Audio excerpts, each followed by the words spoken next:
JP news. శ్రీవారి లడ్డు ప్రసాదాల నెయ్యిలో కల్తీ జరగలేదని వైసీపీ నేతలు చెబుతున్నారంటే వారు స్వయంగా వెంకటేశ్వర స్వామి పాదాల చెంత ప్రమాణం చేయడానికి సిద్ధమా అంటూ తిరుపతి పార్లమెంట్ కేంద్ర మాజీ మంత్రి టీడీపీ పార్లమెంటరీ అధ్యక్షురాలు పనబాక లక్ష్మి సవాల్ విసిరారు. టీటీడీ మాజీ చైర్మన్లు వైవి సుబ్బారెడ్డి, కరుణాకర్ రెడ్డి, ఇతర వైసీపీ నేతలెవరైనా కల్తీ జరగలేదని స్వామివారి సన్నిధిలో లేదా కాణిపాకంలో ప్రమాణం చేయగలరా అని ఆమె ప్రశ్నించారు. శనివారం డక్కిలి మండలం మోపూరు రోడ్డు, మోపూరు, వెల్లంపల్లి, మోపూరు గ్రామాల్లో శాసనసభ్యులు కురుగొండ్ల రామకృష్ణ సూచనల మేరకు ఎన్టీఆర్ భరోసా పింఛన్లను లబ్ధిదారులకు పంపిణీ చేసిన అనంతరం ఆమె మీడియాతో మాట్లాడారు. లడ్డు, నెయ్యి కల్తీ వంటి తీవ్ర ఆరోపణలపై స్పష్టత ఇవ్వాల్సిన వైసీపీ నేతలు హోమాలు, పూజల పేరుతో ప్రజల దృష్టిని మళ్లించేందుకు యత్నిస్తున్నారని విమర్శించారు. వారు చేసిన పాపాలను కడుక్కోవడానికే ఈ హోమాలు అంటూ ఎద్దేవా చేశారు. కూటమి ప్రభుత్వం అధికారంలోకి వచ్చిన తరువాత టీటీడీ బోర్డు భక్తుల సేవలో తరిస్తోందని, తమ నాయకుడు చంద్రబాబు నాయుడు ఎప్పుడూ భక్తుల సౌకర్యాలే ప్రథమం అని సూచిస్తారని తెలిపారు. లడ్డు, నెయ్యి కల్తీ వంటి విషయంలో ప్రజల దృష్టిని మళ్లించేందుకు తిరుమల శ్రీవారి సన్నిధిలో మద్యం బాటిళ్లు పెట్టి ఆ అంశాన్ని తెరపైకి తేవడం ఎంతవరకు సమంజసం అని ప్రశ్నించారు. భక్తుల విశ్వాసాలతో చెలగాటమాడిన వారిని ప్రజలు క్షమించారని ఆమె హెచ్చరించారు. ఈ కార్యక్రమంలో ఏఎంసీ చైర్మన్, మండల అధ్యక్షులు, మాజీ జెడ్పీటీసీ సభ్యులు మరియు మాధవైపాలెం పిఎసిఎస్ అధ్యక్షులు, వైస్ ఎంపీపీ మోపూరు పిఎసిఎస్ అధ్యక్షులు, క్లస్టర్ ఇన్ఛార్జ్, యూనిట్ ఇన్ఛార్జీలు, రాష్ట్ర అందుల క్రీడల అధ్యక్షులు, మండల నాయకులు, మోపూరు, వెల్లంపల్లి, మోపూరు పంచాయతీల నాయకులు, యువత, కార్యకర్తలు పాల్గొన్నారు.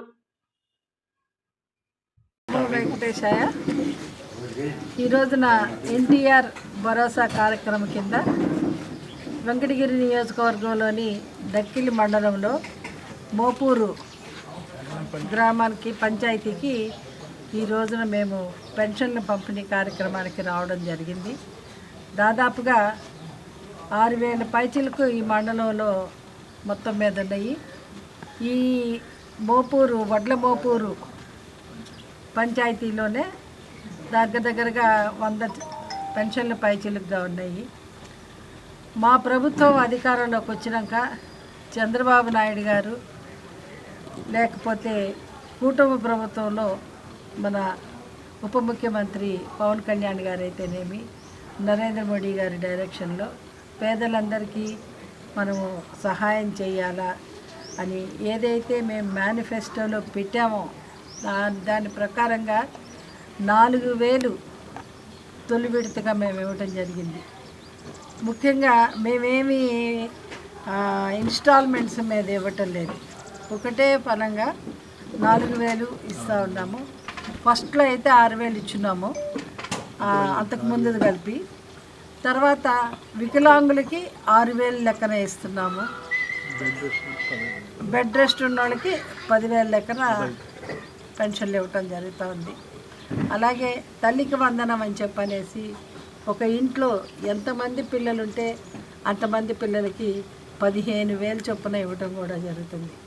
ఇదంతే కాకుండా రైతు పక్షపాత ప్రభుత్వం మాది కాబట్టి రైతులకి సంవత్సరానికి 20,000 లెక్కన ఇవ్వటం జరుగుతూ ఉంది. అంతేకాకుండా స్ప్రింక్లర్స్కి సహాయం చేస్తూ ఉన్నాము.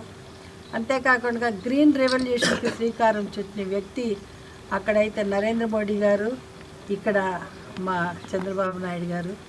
అందుకనే ఈరోజు సోలార్కి ఎక్కువగా ఇంపార్టెన్స్ ఇస్తూ, ఎవరైతే ఎస్సీలు ఇంటిపైన సోలార్ ఈ ఏమంటారు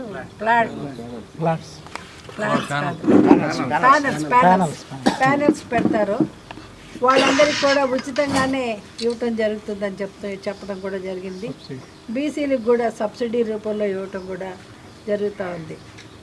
ప్రస్తుతము బర్నింగ్ ఇష్యూ వచ్చేసి తిరుమలలో కల్తీ నెయ్యి.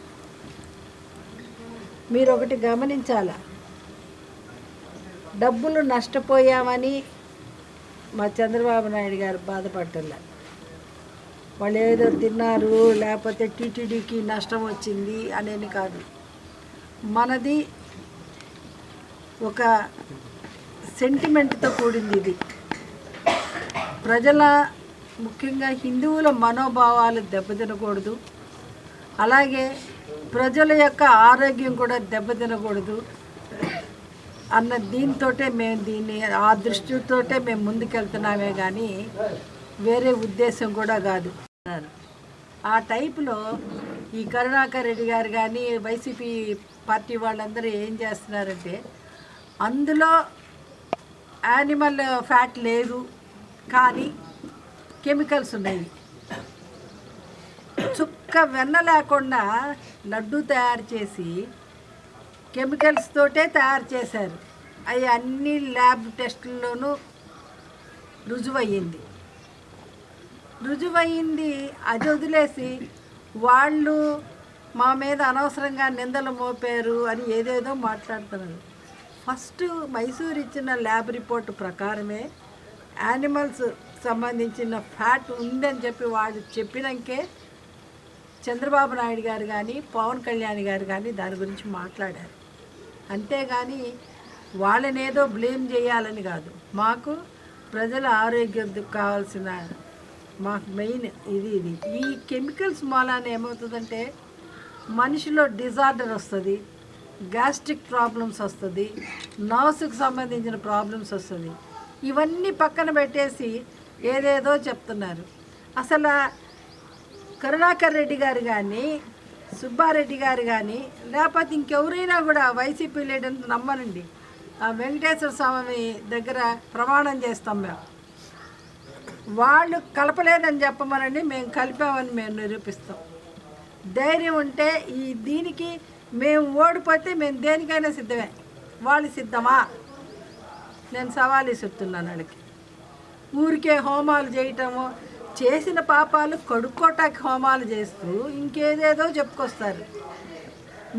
మా బోర్డు మేము ప్రమాణ స్వీకారం చేసిన దగ్గర నుంచి మేము భక్తులకు ఉపయోగపడే మంచి పనులు చేసుకుంటానే వెళ్తున్నాము. మా నాయకుడి యొక్క డైరెక్షన్ అది. మనకి భక్తుల యొక్క సౌకర్యాలు చూడండి, వాళ్ళకి మంచి దర్శనాలు ఇవ్వండి, మీరు దర్శనాలు మానుకొనన్నా వాళ్ళకి దర్శనాలు ఇప్పించండి అని చెప్పని ఆయన మాకు డైరెక్షన్ ఇస్తూ ఉన్నారు. వీళ్ళు మా దగ్గర లిస్ట్ ఉంది, ఎవరెవరు ఎన్నెన్ని దర్శనాలకి అమ్ముకున్నారో కూడా లిస్టులు ఉన్నాయి. అంటే ఒక చైర్మన్కి కానీ ఒక బోర్డు మెంబర్కి కానీ ఉండాల్సిన దర్శనాల కన్నా వాళ్ళు వందల్లో వేలల్లో ఇచ్చున్నారు. ఆ లిస్ట్ అంతా మా చైర్మన్ గారి దగ్గర ఉంది. వాళ్ళు మాకు నీతులు చెప్తున్నారు. ఏంటో అయ్యా ఇట్టు చేస్తున్నారు. బాటిల్స్ పెట్టింది వాళ్ళు,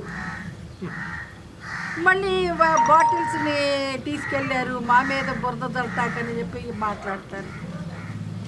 అక్కడ వేరే శిల్పం ఉంటే అది విష్ణువుని అక్కడ పడేశారని అంటారు. నీకు తెలీదా అక్కడ ఉందని?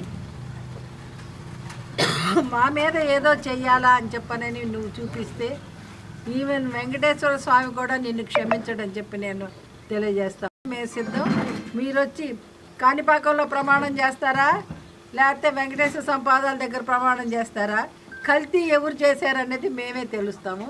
మీరు రండి అని చెప్పి నేను సవాలు ఇస్తాను.